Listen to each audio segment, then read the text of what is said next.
So hello guys, welcome back to the my channel. आज हम profit loss के अगले कुछ क्वेश्चन सोल्व करने वाले हैं। तो देखिए, तीसरे टाइप का क्वेश्चन दिया गया है। जो तीसरे टाइप के क्वेश्चन बनेंगे वो इस टाइप से बनेंगे। किसी वस्तु को प्रथम विक्रय मूल्य पर बेचने पर X% का लाभ या हानि होती है, तो उस वस्तु पर Y% का लाभ या हानि प्राप्त करने के लिए दूसरा विक्रय मूल्य क्या होगा।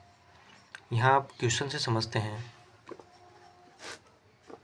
क्वेश्चन दिया गया है कि राजेंद्र ने एक पंखा 2550 रुपये में बेचा, जिससे उसे 15% की हानि हुई, तो वह उसे कितने में बेचे कि उसे 20% का लाभ हो जाए।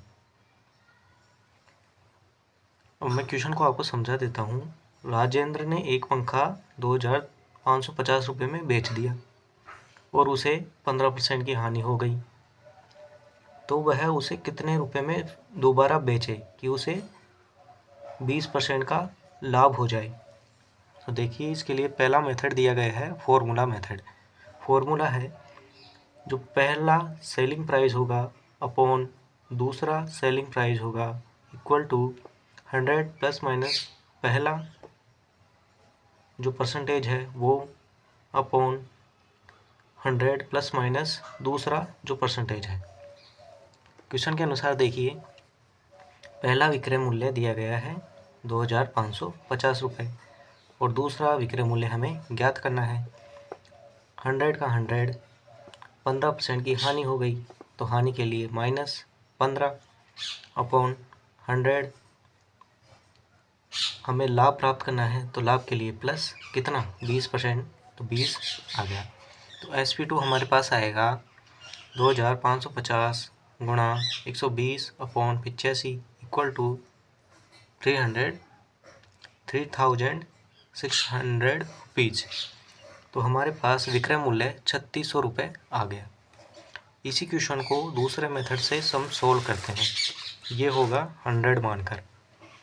मान लेते हैं कि क्रय मूल्य 100 रुपये था, तो उसने 15% हानि यानी कि 85 रुपये में बेच दिया और यहाँ 85 रुपये 2550 रुपये की वैल्यू दी गई है।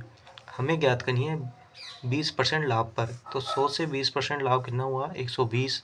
हमें इसकी वैल्यू ज्ञात करनी है। तो selling price equal to 2550 upon 85, ये है हमारे पास सेलिंग प्राइस की वैल्यू। हमें ज्ञात करनी है 120 की, तो 120 से गुणा कर देंगे।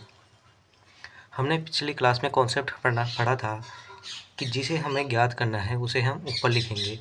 तो हमें 120 ज्ञात करना है, हम इसे ऊपर लिख देंगे। इस इक्वेशन को सोल्व करने पर हमारे पास 3600 रुपये सेलिंग प्राइस आ गया। अतः 3600 रुपये में बेचने पर उसे 20% का लाभ होगा।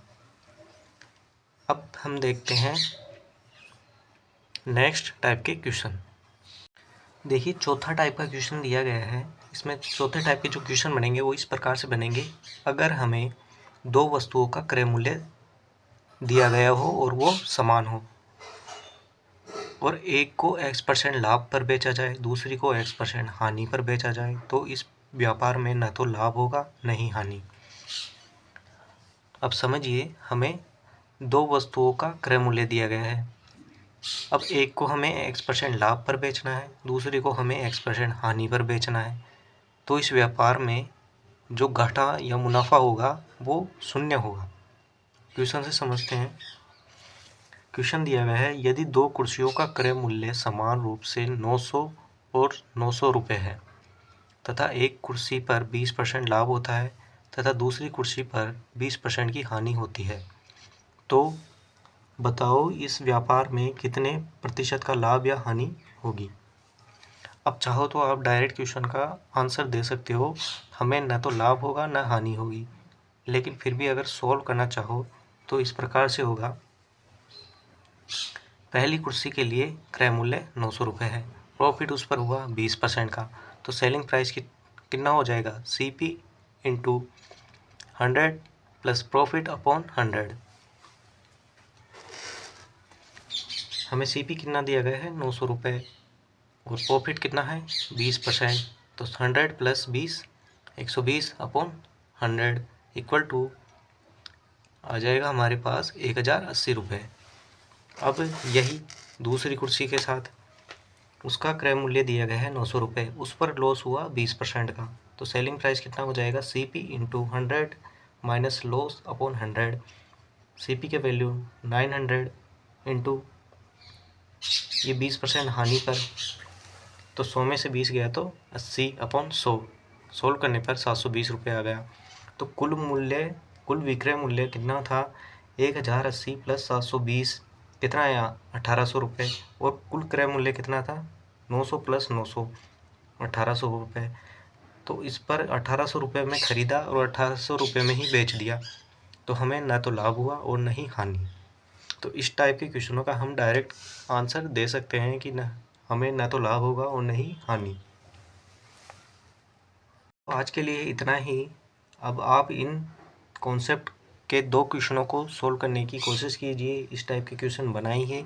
तब तक के लिए आप पढ़ते रहिए और मैं मिलूँगा आपसे अगली कक्षा में, जिसमें हम और कुछ अलग टाइप के क्वेश्चनों को सोल्व करने की कोशिश करेंगे।